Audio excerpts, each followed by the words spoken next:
Boa tarde. Quinta-feira, 4 de julho de 2019, 17 horas 16 minutos, tá no ar pela TV Abrolhos. Bate-papo com o Joãozinho, tava com saudade de vocês aí, olha esse feriadão. Mas foi muito bom aí, quem me acompanha pelas redes sociais aí, viu que eu fiz um tour aí pela região do Extremo Sul, continuo viajando bastante convite, bastante gente agradável convidando para ir para os lugares. Esse negócio de digital influência, mídia social, esse negócio é bom, meus meninos. Se fosse vocês, eu mudar de profissão e via para ser mídia digital. Deixa eu parabenizar aqui o prefeito Robério Oliveira, lá de Eunápolis, pela realização do, acho que é o 13º Pedrão, é o maior Pedrão do Brasil. Estava comentando com os meninos aqui, uma estrutura espetacular, uma organização maravilhosa. Estive lá, parabéns também a toda a equipe aí da Swing Virado Produções, Luciano Bloco Macaco Pré, que fez um camarote espetacular.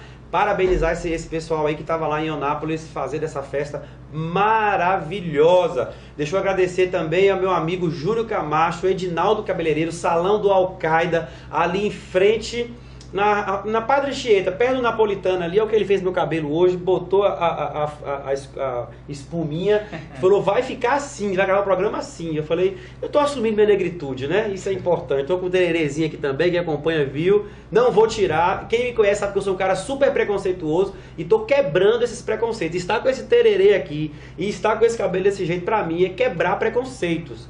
Mas é vida que segue. Bate-papo com o Joãozinho tá no ar hoje com essas duas pessoas espetacular aqui. Dois amigos, duas figuraças aqui de Teixeira de Freitas. Um já esteve comigo, o outro é a primeira vez de muitas que vai estar comigo por aqui. Tarcísio, meu amigo, optometrista, seja bem-vindo mais uma vez bate-papo com o Joãozinho. Prometeu, cumpriu, para falar de coisas novas, novidades, coisas boas, né, Tarcísio? Verdade, João. Primeiramente, boa tarde a vocês que estão nos assistindo. E é um privilégio muito grande estar aqui podendo dividir esse espaço, né? Dividindo esse cenário aqui com o Joãozinho e também com o doutor Benielto, não é isso? Isso. Pronto, é um prazer, é uma satisfação muito grande. Meu amigo Benielto, meu advogado. Agora eu vou dizer uma coisa pra vocês, viu? Eu ligo pra ele 10 horas da noite, ele não me atende. Espelho assim, o dia que eu for preso, que você não me atender, eu vou lhe esculhambar lá ao vivo no programa, porque o advogado tem que atender. Como é que eu vou ser preso e vou ligar pra ele? Eu falei, entendi, então uma ligação só, se eu ligar, ele me atender, eu vou ficar preso a noite toda. Seja bem-vindo, meu amigo, doutor Benielto, ao bate-papo com o Joãozinho, uma honra receber você aqui. Boa tarde, Joãozinho, obrigado pelo convite. Uma satisfação imensa estar aqui pela primeira vez. Bom demais. Beni, fala um pouquinho pra gente, quem é Beniel? Fala pra gente aí. Bom, o Benielton é um rapaz que nasceu aqui em Teixeira de Freitas, nasceu e foi criado aqui em Teixeira de Freitas. Me formei no ensino médio no Colégio da Polícia Militar, daqui de Teixeira. Quando terminei o meu ensino médio, dei uma nadada em vários cursos, até chegar no direito, que é a minha paixão.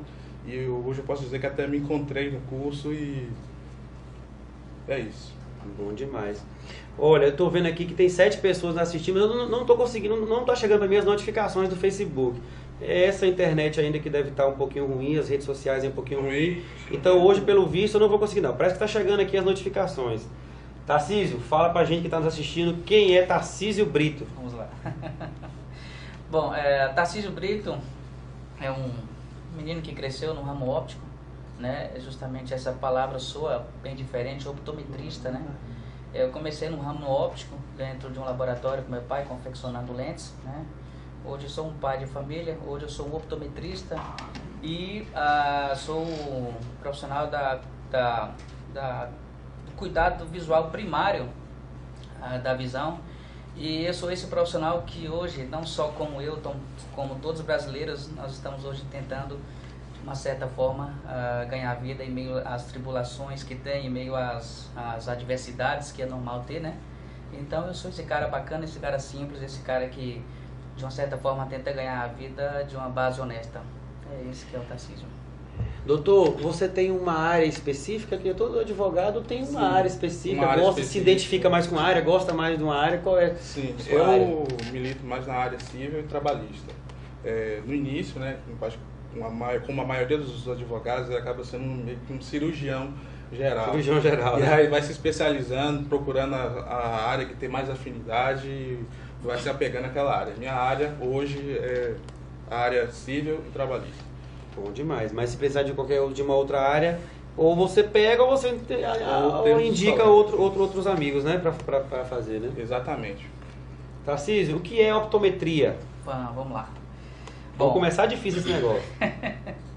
Bom, optometria, a origem da palavra, ela já vem do grego, que opto ela vem de visão e metria vem de medida. E pelo grego a gente sabe que tudo é o contrário, então você tem medida da visão. Esse é o profissional optometrista. O que faz o optometrista?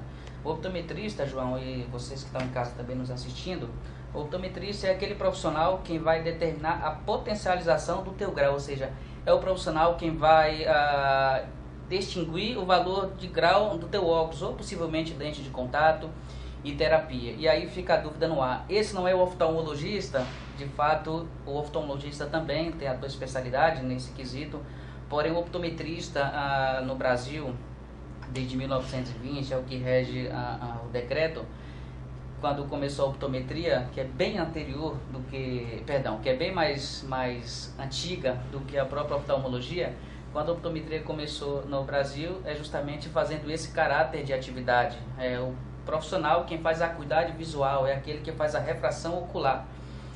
E baseado em quê? Em refratometria, possivelmente fundo de olho, fazendo o exame de vista fundo de olho, possivelmente retinoscopia, lente de contato, ceratometria, que é a curvatura de córnea para lente de contato nesse caso. E esse é o profissional optometrista. Então tem o oftalmologista e existe o optometrista, né? No Brasil hoje existe uma briga muito grande. Eu não considero tanto uma briga, na verdade, né? Mas o Brasil hoje existe uma certa rivalidade entre esses dois profissionais, em que possivelmente a classe oposta acha que o optometrista está invadindo a área da oftalmologia, quando na verdade tem as suas atividades coordenadas e distinguidas até um certo limite. Com certeza. Tarcísio, quando você veio aqui, a gente veio para justamente desmistificar essa área da optometria. As pessoas não conheciam, não sabiam, você estava com bastante dificuldade em exercer sua profissão, não conseguia um alvará, eles não diziam por que não liberavam o alvará, você ia lá, levava as leis, levava os estatutos, levava as organizações, e eles simplesmente diziam, negavam o alvará, mas não diziam por que estava negando o alvará, né? Por essas questões. Como é que está hoje a situação do Tarcísio optometrista? Bom, vamos lá. Primeiramente eu quero agradecer a Deus por ter conseguido esse alvará, mediante um esforço muito grande, né? E tudo na vida tem seu esforço. Mas hoje, graças a Deus, João, eu consegui meu alvará. Eu tive que mover uma ação com um advogado, porém, graças a Deus, não precisou entrar no âmbito judicial. Na parte administrativa nós conseguimos resolver isso. Então eu adquiri meu direito líquido de ofício de trabalho e eu consegui. Hoje eu tenho meu consultório.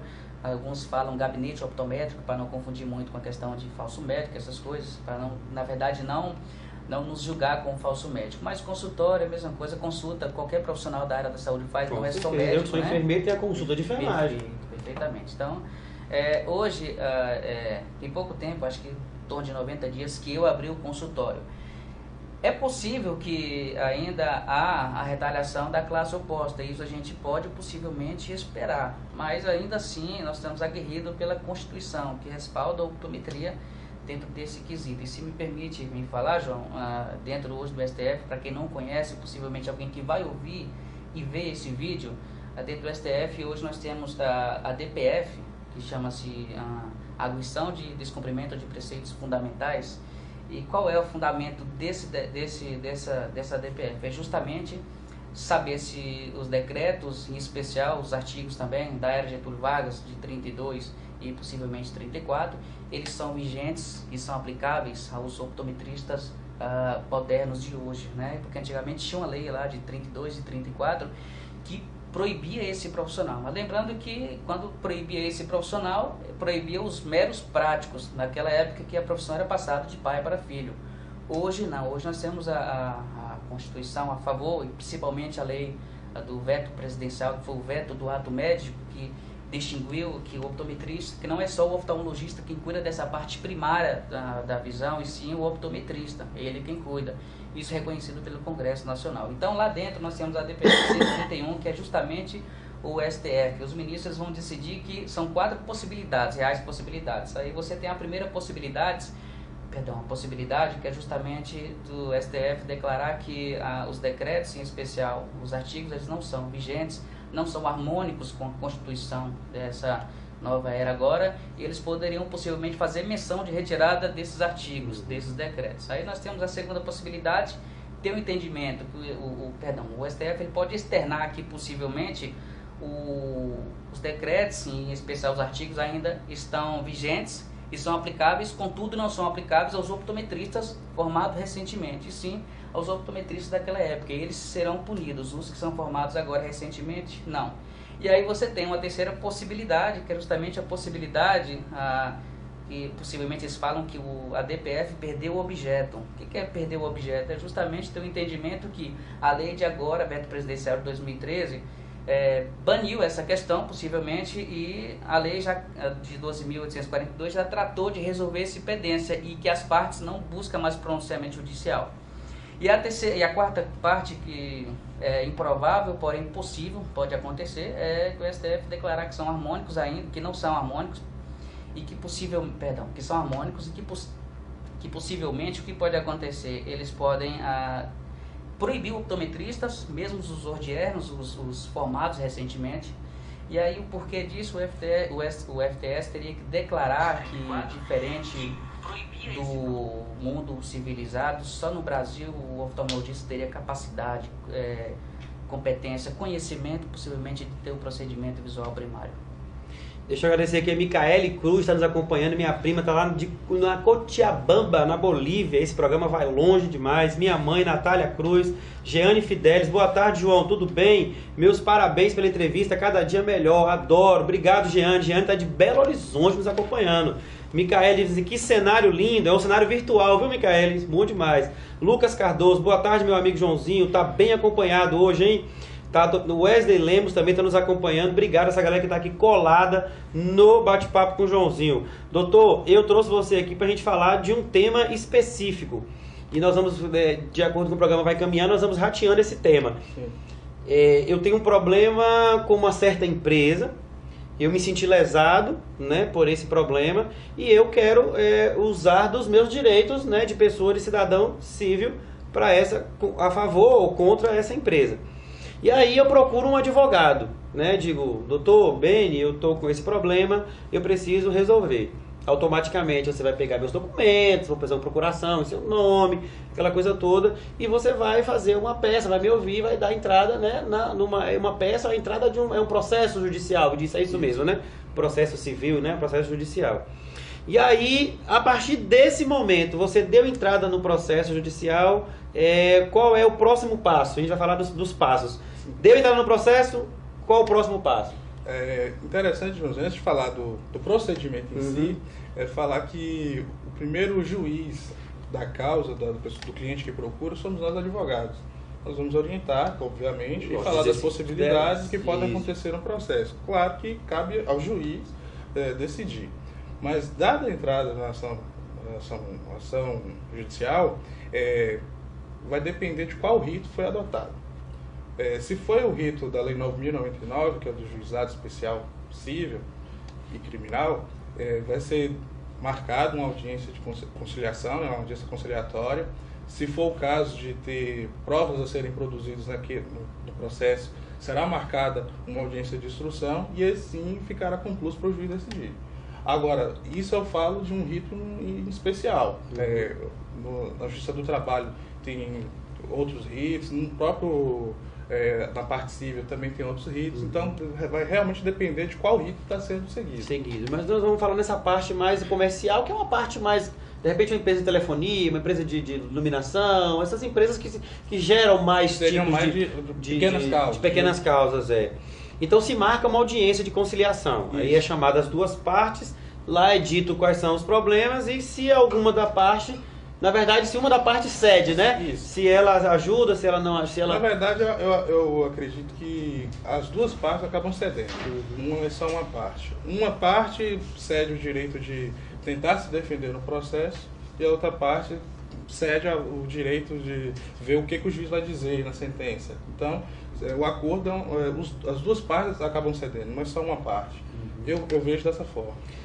Não havendo acordo da primeira audiência, né? Foi na audiência, não tem um acordo, Qual é o próximo passo? Bom, se tiver provas a serem produzidas, um depoimento de testemunhas ou depoimento do autor, do réu, é marcado, designado numa audiência de instrução. Aí, nessa audiência de instrução, vai ser ouvidas as testemunhas, ou juntados mais alguns documentos e tudo, e posterior a isso, no caso do juizado especial, né, depois disso que é concluído para o juiz. E aí o juiz leigo faz o projeto de sentença e o juiz de direito homologa aquele projeto de sentença. Qual a diferença do juiz leigo para o juiz de direito? O juiz de direito, ele é concursado e tem mais poderes, vamos dizer assim, do que o juiz leigo. O juiz leigo não. O juiz leigo, apesar de ser um concurso também, mas é um contrato. Um contrato, salvo engano, de 2 anos, prorrogado por mais 2. Então, tipo fosse um REDA, né? Falado, exatamente, né? É como se fosse um REDA. Então, ele tem alguns poderes também, mas não tem tantos poderes como um juiz de direito. Com certeza. Aí, marcou-se a audiência de instrução. Aí foi definido que uma parte venceu, né? Nesse ponto, se eu tiver errado também, você vai me corrigindo nas minhas colocações. Foi definido que essa parte venceu, mas essa parte não concorda que ela perdeu. E aí ela tem o direito de fazer um outro recurso. Mas aí acabou-se, começa-se o primeiro recurso. Como funciona esse próximo recurso de ambas as partes, se quiser se sentir, né, que não foi... A sentença ela pode ser julgada procedente ou improcedente. Se ela for julgada procedente, o autor ganhou a ação. Então, a grosso modo, né? O autor ganhou a ação. E aí caberia ao réu, como ele se sente prejudicado por ter perdido a ação, vamos dizer assim, ele poderia impetrar um recurso nominado no caso do juizado especial, ou o embargo de declaração também, o embargo de declaração no prazo de 5 dias, ou o recurso nominado no prazo de 10 dias. Se for embargo de declaração, o próprio juiz que sentenciou vai verificar se teve algum erro ali na sentença, ou uma parte ficou obscura, contraditória, que essa é a função do embargo de declaração. O recurso nominado, por sua vez, a pessoa está inconformada com a decisão. A sentença está toda certinha, não tem contradição, não tem obscuridade, não tem nada. Ele só está inconformado com aquela decisão. Então, ele interpõe o recurso de nominado, o processo sobe para os turnos recursais, e isso eu estou falando no juizado especial. Sobe para os turnos recursais e aí é feito o julgamento. Nós falamos de 3 passos, né? Nós falamos de 4 passos. A parte do cliente procurar o advogado, como você falou, né, o primeiro juiz. Aí a parte de homologar a audiência de conciliação. Não havendo conciliação, vai para uma audiência de instrução. Não havendo acordo do réu, ele entra com o recurso. Eu vou até dar risada para a próxima pergunta. Nós estamos falando aí de quanto tempo, esse prazo desses 3 primeiros passos? Depende muito. Eu vou falar na nossa realidade do Teixeira de Freitas.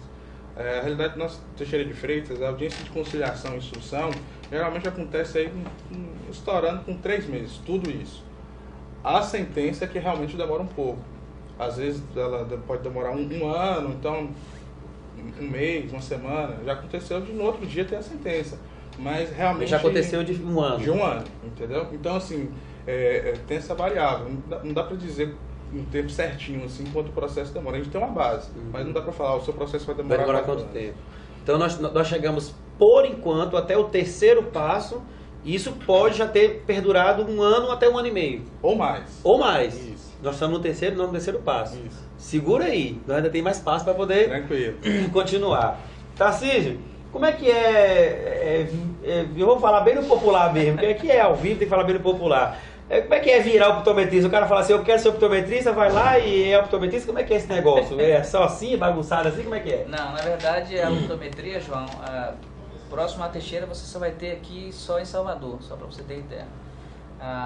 Eu, como mencionei agora recentemente, a minha origem de quando começou, né? Então eu me identifiquei muito com a área desde o início, então eu nasci os dentes dentro de ótica, mas hoje existe três gabaritos para você seguir. Existe o tecnólogo, que é 3 anos a 4 anos, e existe o nível bacharel, que é justamente 4 anos e meio a 5 anos. E aí, dentre esses aí, a gente vai estudar, quando você tem um nível técnico e tecnólogo, aí você vai estudar uma determinada carga horária, dispersão de luz, a refração ocular, terapia visual, ortóptica, possivelmente algumas coisas entram, só que ainda não te dá habilitação, te dá capacidade em ortóptica, te dá só a capacidade em algumas coisas, né?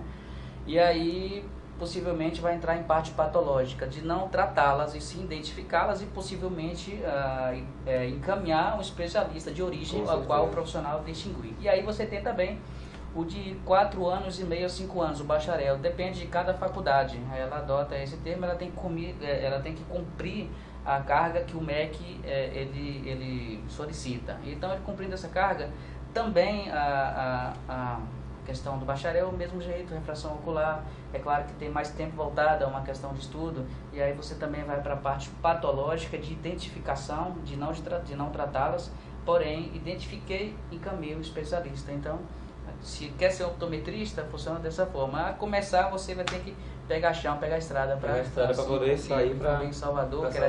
Quero até mandar um abraço para a faculdade FIEP, que formou a gente lá em Salvador, e ela está agora com mais cursos inovadores. E não só a FIEP está com curso inovador nessa questão de optometria, também outros quesitos também de profissionais da área da saúde. Até gestão empresarial, eu acho que eles trabalham também. É um curso completamente reconhecido pelo MEC, autorizado, legalizado, diplomado, tudo direitinho. Né? Claro, não só o MEC reconhece, né, que o MEC, a gente sabe muito bem que ele obedece à legislação educacional federal, né, e não só o MEC, como a gente tem também o Ministério do Trabalho e Emprego, né, a CBO, Classificação Brasileira de Ocupação, elaborado pelo Ministério de Trabalho e Emprego, e quero enfatizar aqui que está lá na portaria, na lei trabalhista, tá bom? Eu não sei se eu estou certo, viu, doutor? Depois você me corrige aí. Pela portaria de número 397, sobre o item de 3223. Lá está o que o optometrista ele pode fazer, óptico refracionista, óptico contatólogo, possivelmente sulfassagista, que é onde eu comecei, montador de óculos, a ceratometria, que é o ceratômetro que a gente usa, tonômetro, que não seja que toque na córnea, porque o tocar na córnea já é um método invasivo, é só o oftalmologista quem pode fazer isso. Possivelmente até algum de sopro, que os profissionais que possivelmente estiverem me assistindo ou depois que ver esse vídeo, vai ter um entendimento do que eu estou falando. Alguns criticam, mas até um de sopro você possivelmente pode usar. Alguns profissionais, inclusive meu primo, eles já usam palpebral. Você fecha o olho, coloca aqui em cima, então você mede a pressão intraocular do paciente por esse tonômetro. Então, nada invasivo. Então, porque eu estou esquecendo, na verdade, mas existe muitas coisas que o optometrista ele pode fazer. Promover a saúde visual, né, a educação visual também, dar palestras em escolas. Então, esse é o rol das atividades que o optometrista pode fazer. É bem parecido com nós enfermeiros, né? O médico vem, diagnostica e a gente cuida, né? Eu fico com a raiva quando o paciente fala assim, tô curado, quero agradecer ao doutor Florital. Florital o quê, rapaz? Quem estava aqui cuidando de você somos nós, o médico diagnosticou. Meus amigos médicos estão me assistindo, um abraço para todos vocês, quem era de nós enfermeiros, sei que fosse vocês, é só uma pimentadazinha. Deixa eu agradecer a Bruno Soares, que está nos acompanhando, Pablo Datué, Marcelo Santos, Genilson Rego, Rogério Zata, Zana está nos acompanhando, minha amiga Zana, grande amigo, obrigado Zana, aqui acompanhando no Bate-Papo com o Joãozinho, você que está sempre colado aqui no Bate-Papo com o Joãozinho, muito obrigado por estar nos assistindo. Chegamos teve audiência de instrução, né? O réu recorreu porque ele achou que não estava correto a sentença. Então aí ele perde mais uma vez, o juiz entende que a sentença estava certa e mais uma vez determina que o acusador ganha a causa. O réu pode recorrer mais uma vez? Então, só deixar um pouco mais delimitado a nossa fase aqui cronológica do processo. Tá. A conciliação, instrução, sentença, recorreu. Ótimo. Nesse recurso, a turma recursal vai ter o acórdão, né? São 3 juízes que vão decidir e com essa decisão, aquele que se sentir prejudicado, aí nesse caso a sentença pode ser reformada ou mantida. Se ela for reformada, independente, se ela for reformada ou mantida, existe possibilidade de recurso. Mais uma vez, embaixo de declaração, E existe a possibilidade, só que dificilmente é utilizada por conta dos quesitos de admissibilidade do recurso, que são para o STJ e o STF, que são os recursos especial e extraordinário. Mas existe a possibilidade. Mas por conta da admissibilidade desses recursos, dificilmente sobem, entendeu? Dificilmente sobem. Quando existe audiência, lá voltando, na audiência de instrução, quando é dada a primeira sentença, o juiz já determina qual é o que deve ser cumprido pelo réu, por quem perdeu no caso. Sim. Se vai pagar um valor, se vai pagar em cesta básica, se vai prestar serviço comunitário, seja lá o que for. Mas vamos passar por mais que corrole, que é o valor. A partir do momento da audiência de instrução, que o juiz determinou um valor que seja cumprido, e aí o réu recorre, como é que passa a ser esse valor? Ele começa a ser corrigido? Como é que funciona isso? Então, ele começa a ser corrigido e tem aplicação de juros legais, que é de 1%. E aí, quando realmente transitar em julgado, não tem mais nenhum recurso, ele volta para a instância de origem, né? E aí vai ser feito um cálculo. Aí vai ser aplicado juros legais, né, de 1%, mais a correção monetária. Então, aí nós estamos no... Vamos voltando lá, para mim não perder o fio da meada. Audiência de conciliação, audiência de instrução, houve recurso, perdeu o recurso, houve outro recurso, ele perdeu de novo, ele tem direito a um terceiro recurso? Não. Tem recursos regimentais, mas aí nesse caso não. Aí já vai descer e aí vai ter o cumprimento de sentença, que é uma nova fase do processo. Bem, chegamos no final do processo, já estamos em 1 ano e meio, ao final do processo, ou mais, um pouco mais. Ou mais. Mas aí chegamos no final do processo com mais ou menos o quê? Depois de 1 ano e meio, aí 2 anos? Com recursos... Os recursos, quando vai recorrendo, vai sendo mais rápido ou vai ficando mais devagar? Depende, assim... Depende muito, né? Vou dizer, pela nossa realidade, no ano passado, os recursos aqui de Teixeira, eles estavam sendo marcados, do ano passado estavam sendo marcados para esse ano, entendeu? Então, assim, realmente, quase 1 ano de espera para ser analisado, para a sessão de julgamento do recurso. Então, realmente é um pouco demorado. Lembrando que durante todo esse processo, nós vamos falar da comarca, da realidade de Teixeira de Financiamentos, que é uma realidade do Brasil, mas nós temos um problema enorme, que é a falta de juízes, e isso dificulta muito mais ainda, né, o processo também. Aqui em Teixeira, nós estamos sem juízes titulares em 2 varas. A primeira vara civil, 2 varas não, 3 varas. A primeira vara civil e a segunda vara civil e a segunda vara criminal. Então nós estamos sem juízes titulares, só tem um juiz substituto. Então os outros aqui saem de outras varas para poder julgar os processos. Exatamente. Isso vai dificultando mais o processo. Vai dificultando porque, como não tem juiz titular, ele não pode se dedicar exclusivamente àquela vara, entendeu? Então, por conta disso, infelizmente, vai acumulando serviço. Sempre tem um culpado para um problema. Essa falta de juiz, a gente pode dizer que é um problema do Estado, assim, do Poder Judiciário, como é que é isso? Ano passado foi anunciado um concurso para o cargo de juiz para o Tribunal de Justiça da Bahia. Foram ofertados, salvo engano, 50 vagas. Porém, em estudo assim, pelo próprio CNJ, que é o Conselho Nacional de Justiça, ou então até as próprias os cursos preparatórios de cursinho para o concurso, falaram que precisariam mais de 200 vagas e só foram ofertadas 50. Então, assim, pode ser que sejam contratados em cadastro de reserva e tudo, mas contratações imediatas são 50. E a nossa realidade precisa muito mais de juízes no estado da Bahia. Com certeza. Deixa eu agradecer aqui a Ricardo Fonseca, Bárbara Queta nos acompanhando, Bruno Soares está dizendo assim, parabéns, Joab Costa também está nos acompanhando. Joab está dos Estados Unidos, obrigado Joab, está nos acompanhando aí, não sei a cidade, mas falando de falar que é a cidade que você está. Muito obrigado, que bom que você está aí assistindo o bate-papo com o Joãozinho dos Estados Unidos. Leva esse programa aí para esses States. Amiga Edivaldo Alves, TV Liberdade, muito obrigado, parceiraço, estivemos juntos hoje pela manhã no evento. Luiz Carlos também está nos assistindo, obrigado a essa galera aí que está acompanhando o bate-papo com o Joãozinho. esse programa que é estourado, não vou falar, não vou mentir não, é estourado mesmo. Eu vou dizer que isso é orgulho santo. Você tem que reconhecer aquilo que você faz. Uai, você vai falar, Verdade. o cara chega pra mim, Joãozinho, o seu programa é muito bom. Eu gosto de, não, não é não, você tá enganado, o programa não é bom não. Não, eu vou falar que é, eu tenho que falar que é, né não? Verdade. Então quer dizer que temos novidade. Você está de consultório, as coisas Melhoraram. aconteceram. Eu acho muito bacana, João, principalmente na questão de Teixeira, porque Teixeira, por eu estar na minha cidade, ser raiz daqui, eu achava que as coisas iam ser... Porque na verdade Teixeira Um pouquinho mais difícil, né?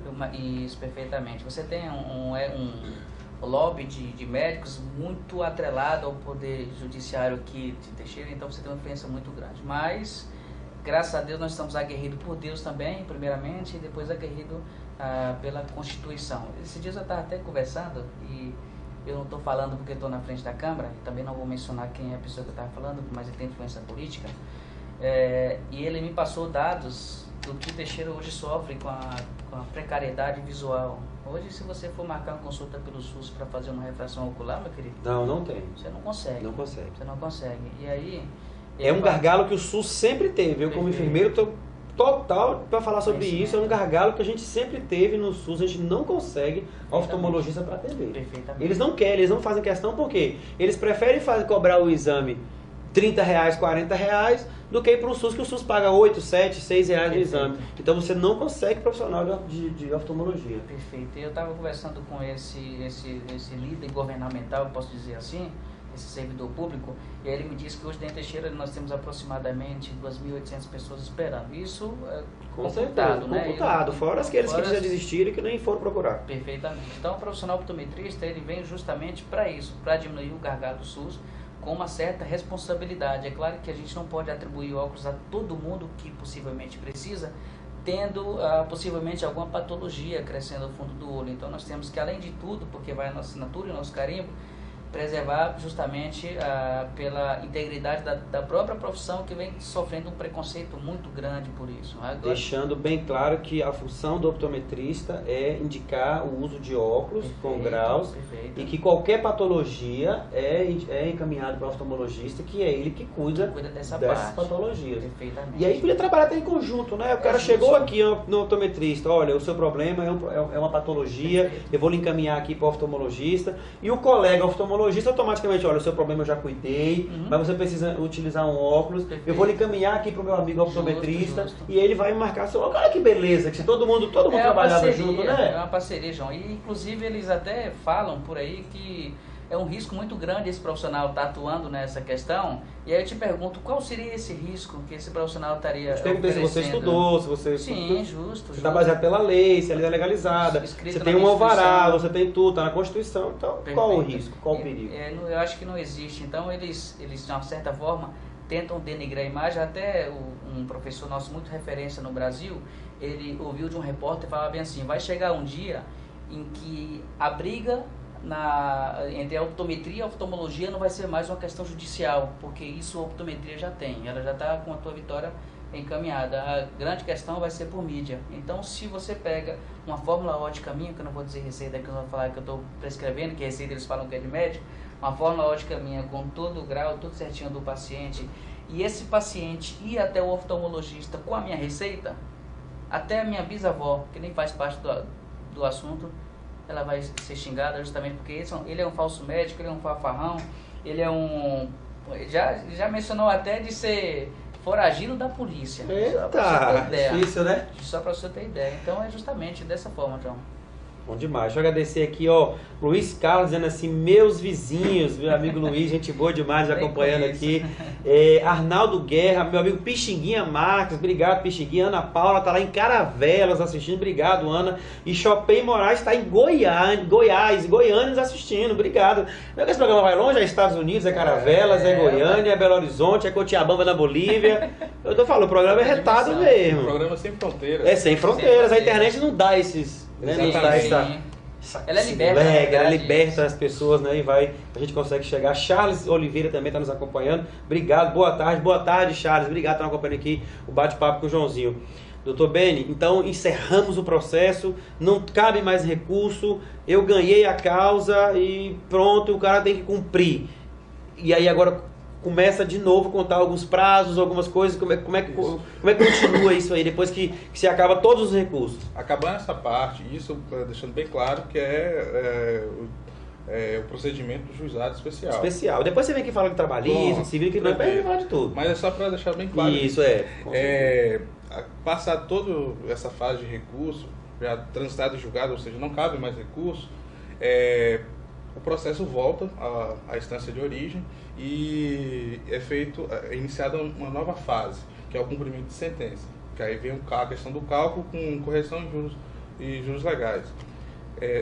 Sendo solicitado esse cumprimento de sentença, é dado um novo prazo, um prazo para o réu pagar, cumprir o que foi determinado, porque não é só pagar, às vezes pode ser uma obrigação de fazer. Exatamente. Então, cumpriu o que foi determinado, se não for contrário na sentença, no prazo de 15 dias.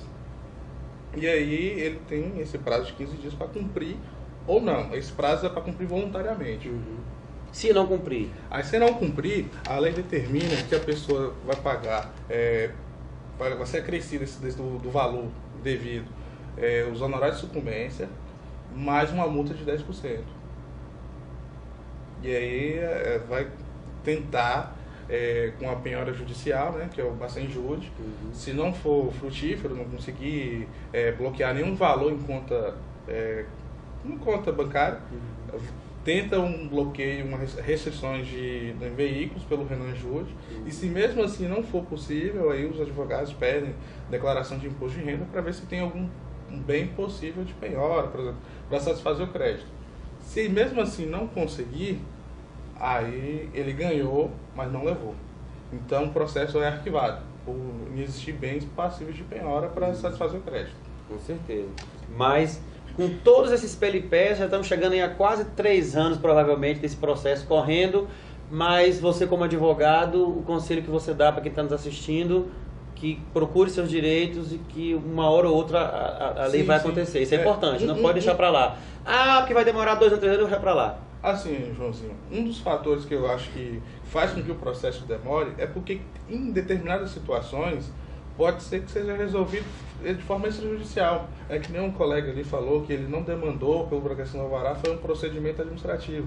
Se ele tivesse ingressado com ação judicial, talvez ele ainda estava nessa Estava até hoje, né? Entendeu? Então, assim, tem que tentar ser resolvido de forma extrajudicial primeiramente. Claro que tem situações que não tem como ser resolvido de forma extrajudicial, já tem que ser judicializado. Mas não pode deixar o direito sair com o vento, não. Tem que realmente correr atrás e tentar o seu direito. Com certeza. Deixa eu apimentar essa conversa, porque senão fica conversa de comadre. Toda profissão, todo organismo, ele tem uma ovelha negra. Sempre tem. E às vezes, os justos pagam pelos mal falados, pelos sujos, e aí tem um monte de ditado falando sobre isso. Que me perdoe todos os meus amigos advogados, que eu tenho um monte. Depois dessa pergunta aqui, se eu ligar para vocês depois de meia-noite, vocês me atendem para me tirar da cadeia. Mas quando eu divulguei que eu estaria advogado, Beniel, tô advogado, algumas pessoas falaram assim, cuidado com sua carteira, você vai estar com o advogado. Por que esses comentários, doutor? Não, é um mito que as pessoas falam que advogado dá desperto. Tem algumas piadas. Eu acho que na verdade todos os profissionais têm isso que eu falei piadas. Antes, Mas o pessoal acha que advogado tende a dar desperto nos clientes. Mas só que assim, eu vejo que se o cliente procurou aquele advogado, ele tem uma relação de confiança com aquele advogado. Com certeza. Então ele não pode desconfiar. Mas acontece de ter essa desconfiança, acha que o advogado é esperto, que ele vai, desculpa a expressão, ser malandro com o cliente. Mas na verdade não. Porque até que se prove ao contrário, todo mundo é inocente, né, doutor? Exatamente. E todo mundo tem o direito de defesa. Exatamente. Por mais que ele... Quer dizer, às vezes, esclarecer, como você estava conversando com a Lígia ali, ela falou, Joãozinho faz pergunta que talvez ninguém lhe faria. Uhum. E é verdade. O cara assumiu que, não, eu matei. E ele ainda tem um advogado para defender, ele tem o direito de defender. Sim. Tanto que se um advogado se recusar, que não pode acontecer naturalmente isso aí, o Estado é obrigado a conceder, né? um defensor para ele, entendeu? Então, assim, ele não pode ser acusado sem assistência profissional. uma assistência técnica, vamos dizer assim, né? Ele vai ter um defensor, seja pago, seja gratuito. Então, as pessoas acabam falando assim que, nossa, como você tem coragem de defender uma pessoa que fez isso? E assim, eu tenho até um costume de dizer isso, que na verdade a gente não defende o crime. Os advogados criminalistas, eles não defendem o crime. Com certeza. Eles defendem o criminoso. O criminoso, isso. O criminoso. Então, só deixar isso claro também. Porque às vezes eu falo assim, você é advogado, você tem filha pequena? Tem. Como é que você consegue defender um estrupador? Você não está defendendo o crime, você está defendendo o criminoso. Eu lembro ele tem direito, né? Eu lembro que quando eu estava na faculdade, um professor perguntou, e a sala ninguém levantou a mão e falou assim, eu defenderia. Aí ele explicou justamente isso, essa questão de que você não está defendendo o crime, você não está defendendo o estupro, que acha que pode acontecer ou algo do tipo. Você está defendendo a pessoa que infelizmente cometeu um ato ilícito. E ele tem direito a se defender da assistência jurídica e tudo. Então, você defende os direitos dele, não o crime. Se você ia ficar de fora, não ia ficar não. Vamos aprender essa conversa também. Você fez uma fórmula ótica, né? Vamos falar assim, perfeito. Que eu vou decorando as palavras. E aí chegou até um oftalmologista, esse cara aqui é um foragido da justiça. Podemos me dizer que isso foi uma falta de ética? Claro. Porque você não é, porque você é um profissional. Sim, claro. Eu sou profissional reconhecido pelo órgão em que eu sou registrado, e não só por isso, pelas entidades também, que é a OMS, a Organização Mundial de Saúde. Ela preconiza que o profissional da saúde visual primária, ele é o optometrista, e é isso no mundo inteiro, né? E não só por essa questão também, como eu te falei agora recentemente, o MEC, nós temos também o SENAI, que é classificação brasileira, SENAI, Cadastro Nacional de Atividade Econômica, né? E como citei agora recentemente, que nós estamos envolvidos também pela lei trabalhista, é o que nos deixa aguerridos sobre essa questão. Voltando à questão, João, do que a gente estava acabando de dizer sobre poucos profissionais, basicamente assim, a demanda muito grande, não só em Teixeira como no Brasil todo. Esses dias eu estava estudando sobre a questão do optometrista lá na Inglaterra, em si a Europa, né? Seria a próxima pergunta que eu ia te fazer. Como é que é a optometria nos outros países, fora do Brasil? Você já me responde logo. Pronto, eu vou começar por algo que eu tive de prática e outro pelo que eu estudei. Uma amiga minha que mora em Portugal, eu fiquei sendo amigo dessa pessoa quando eu consultei ela lá em Porto Seguro. E aí ela falou assim, você é optometrista, né? Eu falei, sou optometrista. E aí eu perguntei o porquê, porque geralmente a gente fica muito com medo de pegadinha, da pessoa chegar dentro. Eu tenho o quê? O que eu tenho dentro do consultório? Se você dizer, não, você tem um glaucoma, você tem uma retinopatia diabética, ali você está dando diagnóstico. Então o diagnóstico é médico, não é o optométrico que faz. Então, ela falou bem assim, eu perguntei o porquê, ela falou, não, porque lá eu já fiquei sabendo dessa briga entre oftalmologia e optometria no Brasil. Lá no Portugal, eu trabalho em uma galeria que de um lado tem a oftalmologia, do outro lado tem o optometrista. E ambos, quando terminam um expediente de atividade, né, de trabalho, eles saem, e de costume no Brasil, também tem lá em Portugal, saem e vão para o churrascaria. Tomar um choppzinho e comer um churrasco. São todos juntos. Então, se você faz isso no Esse Brasil... é o grande problema do nosso país, né? Eu morei na Europa, eu sei, o desenvolvimento é outro, né? Então, hoje você faz isso no Brasil, João, isso não existe, na verdade. Isso é contraditório, completamente contramão. E eu estava estudando lá nos Estados Unidos, na Inglaterra, você não tem um sistema, igual um exemplo aqui, a Unimed, por exemplo, né, que ganha muito dinheiro, porque o sistema do SUS é precário, então possivelmente há alguma vantagem, possivelmente pagar esse plano de saúde. Mas lá você não tem. Lá você tem o NHS, se eu não me engano, que é o mesmo SUS daqui, me perdoe a memória, eu não me recordo mais o porquê dessas iniciais, mas lembrando que é alguma coisa de serviços públicos de lá.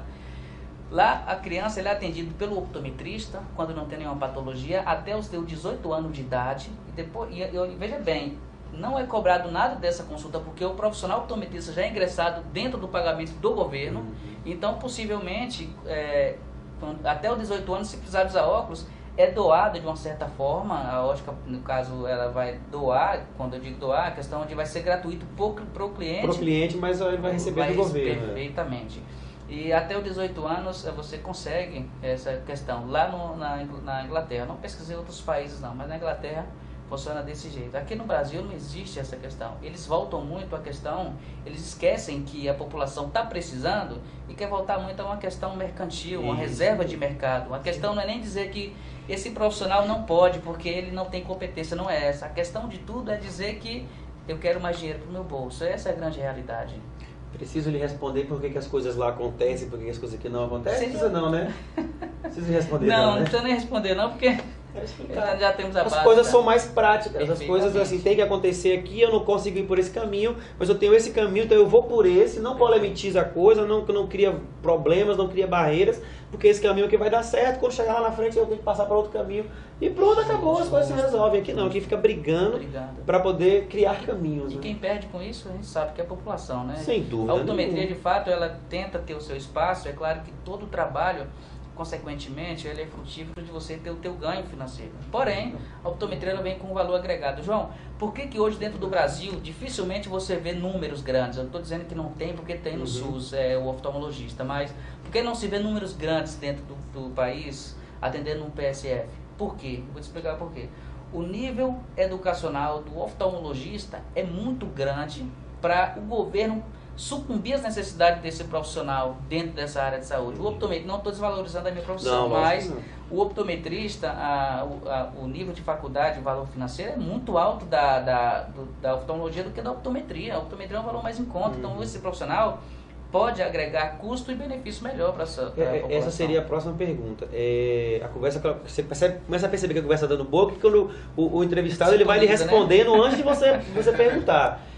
Os valores de consulta é tão grande assim? Exorbitante. Para poder ter essa diferença? Exorbitante, muito, muito grande. Eu vou falar de valores, vou fazer referência de valores, porque para a gente ficar bem taxativo. Você é um profissional totalmente registrado. A média de consulta hoje em Teixeira do optometrista é R$70. A média de consulta de um oftalmologista hoje, colocado no preço baixo, fora de promoção, que alguns fazem promoção, é R$250. Se hoje tivesse um oftalmologista aqui comigo debatendo essa questão, o que ele ia dizer? A gente faz o exame do globo ocular num todo e vocês não fazem. Pelo contrário, o optometrista ele faz. O que não pode ter é o método invasivo, no caso, usar um colírio para possivelmente dilatar uma pupila e ver periferia de retina. Mas ainda assim existem equipamentos modernos que você ainda consegue fazer essa visualização. Eu já cansei de encaminhar, João, casos patológicos a oftalmologistas e alguns deles... eu acho, né? Eu fico memorizando, meditando tudo dentro de mim como é que aconteceu. Alguns engolem porque tem um entendimento que, de fato, o encaminhamento condiz com a realidade que a gente encaminhou, entendeu? Entendi. Deixa eu deixar uma coisa bem clara aqui. A internet, ela nos dá essa amplitude, primeiro que o programa vai longe, e a internet, uma live, ela não tem direito de resposta, como uma rádio, um programa de televisão. Por que isso? Porque isso aqui é uma coisa que todo mundo pode fazer. Você pode pegar seu celular, fazer uma live, dizer o que você bem quiser. Se algo que foi dito aqui, alguém se sentir ofendido, ou dizer que não que quer corrigir algo que foi dito, eu dou esse direito, mesmo não tendo. Pode me procurar, pode me ligar. O Joãozinho, teve um rapaz aí, falou tá errado, eu quero corrigir. O advogado falou tá errado, não demora. Você pode entrar em contato comigo, que a gente vai aqui e corrige. Mas o correto mesmo é você pegar sua rede social e fazer um vídeo dizendo, olha, o rapaz esteve lá no programa do Joãozinho, ele falou isso estava errado. Então, assim, o direito de resposta na internet é você que tem que responder mesmo. Então, assim, eu não tenho direito de resposta. Mas convido aqui qualquer profissional da oftalmologia, se quiser vir aqui esclarecer. Inclusive, se quiser vir conversar com o Tarcísio, a gente marca juntos. Pra mim vai ser espetacular receber aqui um optometrista e um oftalmologista. Eu acho que o papo vai render. E eu não vou ficar no meio, não. Vou botar o poltrona do outro lado e deixar vocês dois aqui conversando. Então fica aqui, tá? Qualquer um, tanto um advogado quanto um oftalmologista, um optometrista, queiram vir aqui no programa para contestar aquilo que foi dito ou também para falar o diferencial, fica aqui aberto, entrar em contato comigo lá no meu Instagram, Joãozinho Live, ou pelo Facebook, manda mensagem no direct que eu respondo e a gente com certeza não vai ter problema em marcar aqui esse direito de resposta que é dado a qualquer um. Beni, você milita na área trabalhista e nós temos um grande problema na nossa Constituição que precisa ser mudada, precisa ser melhorada, que alguns profissionais que fariam a diferença talvez no SUS, na rede pública e na vida das pessoas, essas profissões não são reconhecidas, não tem uma diretriz, não tem uma lei que determina, aí o cara fica sem conseguir alvará, a lei não sabe por quê, não determina. Nós ainda temos esse gargalo dentro da nossa Constituição, dentro da área trabalhista ainda, né, Beni? Sim. Eu posso perceber que algumas outras profissões que também não são regularizadas. Por exemplo, que eu até tenho um curso de capacitação que foi de cuidador de idosos. Então, assim, algumas pessoas já fazem isso e tal, já é uma profissão. O próprio a parteira, são muitos. Que agora é chamado de doula. Idola, né? Então, assim, são profissões que realmente estão aí no dia a dia, estão presentes. E realmente falta uma regulamentação. Que faz uma grande diferença. Muita diferença. Porque uma doula, ela faz uma diferença enorme dentro do acompanhamento do parto. E são profissões que o cara fica... Eu posso levar uma doula para o hospital? Não sabe, porque não tem uma... Então, tá na hora dessas leis começarem, nossos deputados começarem a pensar nisso, né, Ben? Do optometrista, realmente eu não conheço. Não conhecia, né? Não, eu nem sabia da finalidade. Né? Realmente, aqui eu aprendi muito com você falando. E do cuidador de idosos mesmo, já tem um projeto de lei. Então, enfim, algumas profissões já tem um projeto de lei. Só falta ser sancionado e tudo. Mas outras realmente tem que lutar para pelo menos virar um projeto de lei. Benielton, né? Isso, mais conhecido como Beni. Como Beni, vou chamar de doutor não, mas não, já chega. Vou falar outra coisa aqui interessante.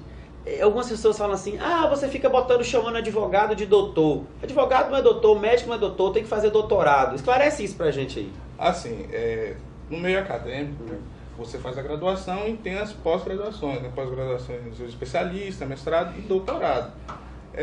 As pessoas têm esse costume de chamar médico e advogado de doutor. Eu, particularmente, não prefiro ser chamado de doutor. Pode ser chamado de Beni mesmo. De Beni. Mas tem uma história também, que depois eu entrei na internet e descobri que essa história é verdadeira, não é uma história, é algo de verdade, que tem um decreto de Dom Pedro I Imperial, que decretava que todo estudante de medicina e de advocacia naquela época, automaticamente formado, tinha o título de doutor. E esse decreto nunca foi revogado, então ele vale até hoje.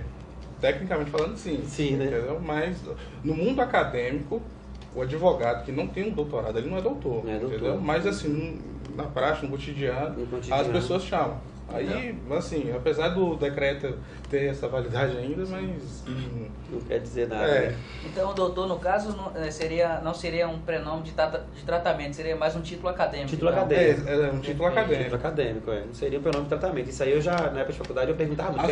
As pessoas utilizam como uma forma de tratamento, um prenome de tratamento. Mas, na verdade, ele é um título acadêmico. Com certeza. Isso tem a ver, me desculpe ficar bem vago no assunto, porque confesso que eu não conheço tanto, mas esses dias eu ouvi o presidente da República agora recentemente dizer algo sobre dizer que não pode mais alguns ser chamado de Vossa Senhoria, alguma coisa do tipo. Tem alguma coisa a ver com isso? Existe uma lei até regulamentando isso aí, que eu vou ficar devendo assim, uma forma mais completa, entendeu? Sim.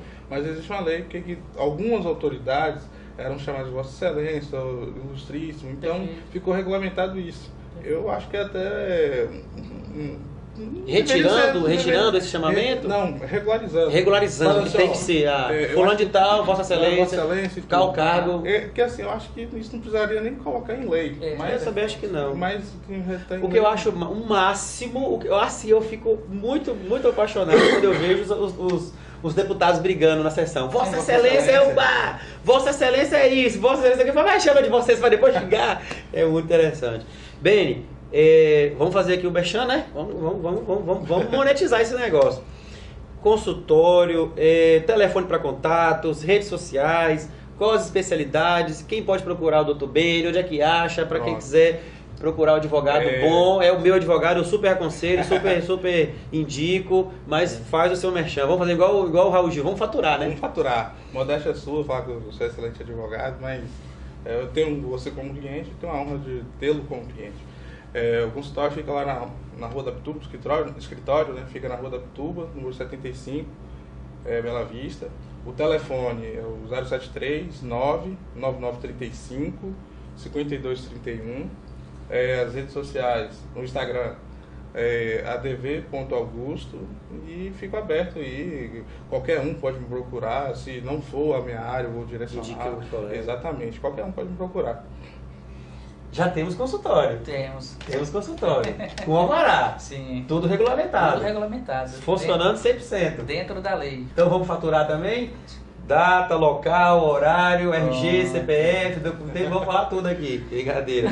Telefone para contato, rede social, endereço do consultório, como faz para marcar, para agendar uma consulta. Pronto.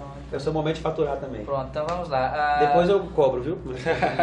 O nosso consultório fica ali na Avenida Pedro Álvares Cabral, né? Sentido quem vai à prefeitura, número 95, a sala 104, primeiro andar, edifício Atlântico, né? E É o famoso prédio da Coelba, né? Que não é o prédio da Coelba, mas todo mundo fala que é aquele prédio da Coelba, né? E o telefone para contato é 999623501. O WhatsApp também ainda nós não temos ainda o Instagram, mas vamos estar lançando também o Instagram. Justamente para... Mas você tem o seu particular. Tem o particular, sim. O meu é Opto Tarcísio. O Opto vai ter no final o H e o O. Opto. Opto Tarcísio. E aí, pode, quem tiver com problema aí, quiser ver se precisa usar o óculos, problema precisa procurar um optometrista, pode mandar um direct lá que você responde. Perfeito. E as coisas, gente, elas precisam ser esclarecidas. Ninguém aqui está tentando tomar um espaço de alguém. Nós estamos possivelmente querendo agregar algo de benefício à população. Volto a repetir novamente, e isso traz uma questão de benefício em valor de dinheiro para a gente. Isso é consequência de um belo trabalho, mas ninguém é falso médico, ninguém é charlatão, é examinado, tudo ok, fundo de olho, não tem problema nenhum quanto a essa questão. E lembrando que as entidades maiores, ela preconiza, e até a própria Conselho Internacional de Oftalmologia diz que o Conselho Internacional de Oftalmologia diz que o optometrista ele é essencial para cuidar de visual primária. Não é porque ele é mais gabaritado do que o médico nessa questão de refração, é porque você não consegue atender uma demanda muito grande com poucos oftalmologistas. Então ele diz que é essencial. Dentro do Brasil hoje, o Dr. Pedro Silveira está com com o CRM caçado, porque ele defende a optometria. E aí começaram a caçar o homem. Que ignorância, né? Começaram a caçar o homem. Nosso país é ignorante demais. Doutor, ficou algo que você veio preparado para falar, queria falar e não foi perguntado? Esse é o momento de você expressar seu sentimento. Fale agora o caso para você. Faz casamento também? Você faz casamento também, se quiser? Não, né? Na verdade, quem faz o casamento é o juiz lei. Juiz de bens, juiz de bens, juiz de paz. Mas se precisar do processo, mas você faz aí também. Tem um processo de habilitação. Aí, assim, se a pessoa caso queira um acompanhamento de um advogado, também podemos fazer. Mas o divórcio faz? O divórcio faz. Divórcio faz. Exatamente. Manda a sogra pagar a pensão pro Jean também? Não me complica, não me complica, né? Tarcísio, ficou algo que você queria falar, que você queria se expressar, queria dizer alguma coisa que eu não perguntei? Também esse é o momento de você também botar pra fora falar, né? Algo que está lhe infringindo. Não, João, na verdade eu tenho mais que agradecer, e sempre que eu precisar de usar o seu espaço, eu vou te dar um dossiê de primeira mão, sempre que tiver algo, mas é lógico disso, ou algo do tipo de novidade, sempre vem pagar que nós desce a madeira. Mas primeiramente eu quero te agradecer por mais uma vez me dar essa oportunidade de estar aqui. É um privilégio ser convidado por ti e possivelmente para poder esclarecer esse problema. Me lembro que quando eu vim no teu estúdio a última vez, não tinha conseguido alvará. Hoje já vim com consultório aberto, felizíssimo demais. E foi o que você me prometeu. E foi o que eu te assim que conseguisse o alvará, que tivesse consultório aberto, a gente viria aqui para falar dessa vitória. E você entrou hoje? Entrei no consultório, eu já marquei minha consulta. E você viu que não tem nada de... é tudo um método dentro de uma questão fisiológica, nada ligado a uma questão invasiva. E já marquei minha consulta. Já marcou segunda-feira? Já marquei segunda-feira, eu tô lá para ver se esse olho tá bom mesmo. É só isso. Beni, muito obrigado. Eu quero primeiro lhe parabenizar, né? Já disse em alto e bom som e digo quantas vezes for, você é meu advogado particular, né? Super indico para as pessoas. Então eu quero lhe parabenizar por ser esse profissional capacitado, esse profissional, um cara íntegro, um cara que orienta as pessoas da forma correta, um profissional, um advogado de uma conduta ilibada. Você queria mandar um abraço para minha amiga Neuma, uma pessoa que eu tenho como se fosse uma mãe para mim, já me ajudou muito, casado com minha amiga Neuma, então assim, passou a ser mais meu amigo ainda, cuida bem daquela joia rara, porque ela é uma pessoa maravilhosa, espetacular. Então eu quero lhe parabenizar por ser esse profissional que você é, quero lhe agradecer por ter tirado esse tempo, advogada corrido, 1 minuto é muita coisa, Você pode ter perdido vários clientes nessa 1 hora, mas tenho certeza que você ganhou bastante também com o programa que é bem visualizado, que você ainda vai nos assistir ainda pelo YouTube. Então, assim, agradecer você por estar aqui. Quando as pessoas falam assim, o programa do Joãozinho é muito bom, realmente é muito bom, mas quem faz o programa são vocês. Se eu chamar vocês e não vou lá não, eu vou fazer o programa, eu vou sentar aqui e fazer sozinho, não tem. Então, eu quero lhe agradecer por vir aqui, por tirar esse tempo para vir aqui no programa, dizer que o bate-papo com o Joãozinho vai estar sempre aberto para você, que for precisar, tiver um caso relevante, quer levar programa, de repente uma lei que foi lançada e que é importante a gente falar, o programa vai estar aqui aberto para te receber quando for necessário. Então, quero lhe parabenizar e lhe agradecer e quero lhe deixar à vontade para fazer suas considerações finais, agradecer quem nos assistiu, quem vai nos assistir, pode mandar beijo também para a mamãe, para o papai, para o tio, para o vovô. Eu que agradeço esses elogios aí, eu fico até sem jeito, mas fico agradecido pelos elogios e assim, o sucesso do seu programa, Júnior, claro, obviamente os seus convidados também tem uma parcela no sucesso do programa, mas a sua condução do programa faz com que realmente ele tenha sucesso e me deixou muito à vontade. Então eu tenho certeza que todos os convidados fiquem bem à vontade aqui no programa. E eu espero voltar mais vezes. Com certeza, é a primeira de muitas. E realmente agradeço pelo espaço e pelo convite. E manda um beijo aí pra família, pra esposa, pra todo mundo. Que não é o programa da Xuxa, não, mas pode mandar beijo. Não. Tarcísio, nós somos amigos de infância, né? Crescemos juntos, já fomos vizinhos de frente. Né? Hoje você casou, tem uma esposa linda, mandar um abraço pra Bárbara, tem uma filhinha espetacular, qual é o nome da filhinha? Kemily, linda, maravilhosa, criou uma família, que bom. Que nós, né, crescemos juntos e hoje ver você se destacando dentro do mercado, um pai de família exemplar, uma pessoa exemplar. Eu falo que na nossa época foi mais difícil a gente se perder, porque a gente não tinha o que tem hoje, a internet, muita coisa. Hoje a gente estudava e brincava nas pracinhas, porque a gente não tinha outra coisa para fazer. Hoje a gente não tinha aquela seção da droga, aquela coisa, existia, mas era igual caviar. Eu ouvia falar, mas nunca tinha visto nem experimentado. Não tinha nossa época não existia esse tipo de coisa. Então é muito bom saber que você se tornou essa pessoa que você é hoje. Eu quero primeiro lhe parabenizar, né, por ser esse profissional, por ter buscado aquilo que você queria. Você cresceu dentro de um ramo ótico, né, com seu pai ali, com seu irmão, com o Galego, mandar um abraço para uma amiga Galego também. Então, assim, Thaís, sua irmã, Tainã, tem mais para me esquecer? Tassiane. Tassiane, desculpa, Tassiane, Thaís foi minha colega de faculdade, enfermeira também. Tassiane também tem ótica, né? Tem ótica. Então, mandar um abraço para todos, família, seu Gildo, Dona Benilza, sua mãe, mandar um abraço para todo mundo. Lhe parabenizar por ter sido esse profissional, um pai de família, exemplar, E outra coisa que eu acho interessante, nós estamos no momento de criar Teixeira de Freitas. O que nós queremos para Teixeira daqui 30 anos. Eu fiz um programa uma semana falando sobre isso, trazendo aqui pessoas jovens que estão criando esse tipo de coisas que Teixeira paga daqui 30 anos. Você podia nem ficar em Salvador. Talvez na capital seja muito mais fácil para você. Lá é tranquilo. Entendeu? Mas você não. Você voltou para Teixeira, criou seu consultório aqui, lutou pelo seu direito de estar trabalhando. Então quero lhe parabenizar, lhe agradecer por isso. Quero lhe agradecer por ter vindo aqui no programa mais uma vez. Dizer que é a segunda de muitas. E você ainda vai voltar aqui várias vezes para a gente conversar, para a gente bater papo. Sempre que houver alguma coisa de novidade, qualquer tipo de perseguição, qualquer tipo de problema que vier, vem aqui. O programa vai estar sempre aberto para você, de portas abertas. A gente fala o que tiver que falar, a gente abre a boca mesmo. A gente vai bem falar. Segunda-feira eu vou estar lá, vou fazer minha consulta, vou super indicar, vou fazer videozinhos, vou postar e neguinho vai endoidar, vai enlouquecer. Não quero saber de nada. O problema é que a gente está aqui para falar aquilo que é certo e a verdade. Fique à vontade também para agradecer quem nos assistiu, quem vai nos assistir, fazer as considerações finais e mandar beijo também. Fique à vontade. A Xuxa, igual você pode ficar à vontade. Bom, primeiramente eu quero agradecer, João, de fato, assim como o colega aí do lado, Benielto, não é isso? Benielto. Pronto. Vou chamar de Dr. Beni. Dr. Beni, vou fazer as honras. De estar aqui, mais uma vez, dividir esse cenário com vocês, de aprender coisas novas aí com o Dr. Beni. E também, pegando o gancho aí do que o Dr. Beni disse agora há pouco, na verdade o sucesso, é claro que está na gente também. O cantor, por exemplo, o sucesso está na plateia, né? É claro que o sucesso está nos seus entrevistados, mas a garra de tudo isso ter começado foi sua. Então a gente quer agradecer isso, porque isso também traz ideias inovadoras, né?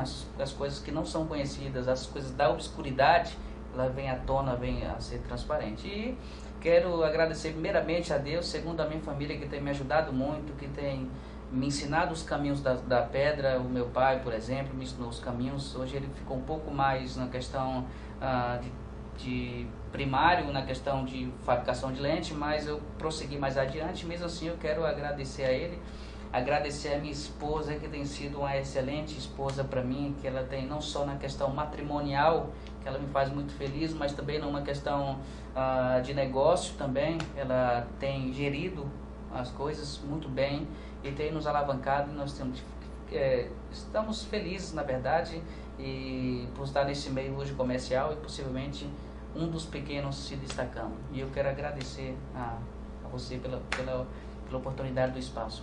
Bom, eu que agradeço a vocês. Estão sempre de portas abertas para receber vocês aqui. Agradecer a você que nos assistiu, que ainda vai nos assistir pelo YouTube. Daqui a pouco o programa está no YouTube com esse cenário espetacular. Dizer que o Bate-Papo com o Joãozinho volta amanhã às 17 horas. O programa amanhã é musical. Amanhã vamos ter música ao vivo aqui. Vai ser muito bom. Daqui a pouco eu vou lançar o convidado de amanhã. E é isso aí, que o Tarcísio falou e que o Bernardo falou. O programa aqui é para trazer tudo. Vamos falar de tudo, de novidade. E estaremos sempre aqui de segunda a sexta-feira às 17 horas, ligado pela TV Abrolhos, porque a onda agora é digital. Um grande beijo, um grande abraço, a gente volta amanhã.